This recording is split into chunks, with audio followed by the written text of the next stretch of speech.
Hey friends, if you wish to make a custom border in Microsoft Word, then please watch this video. Interestingly, the default tab is the Home tab itself, and the third section in it is the Paragraph section.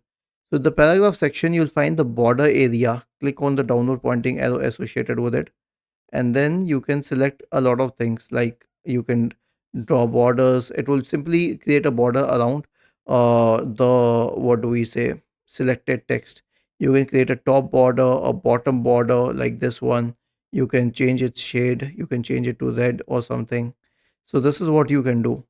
Or you can also create what do we say outside borders. So there are a lot of options. You can choose according to yourself, and then you can click on border and shading, and you can also create page borders. Okay, you can create a box related page border and then click on OK. As you can see, this is a border for the whole page, not just the text. Was this helpful? If yes, then please subscribe to the channel. If not, then let us know in the comment section of the video on how we could help you further. Thank you for watching this video and have a nice day.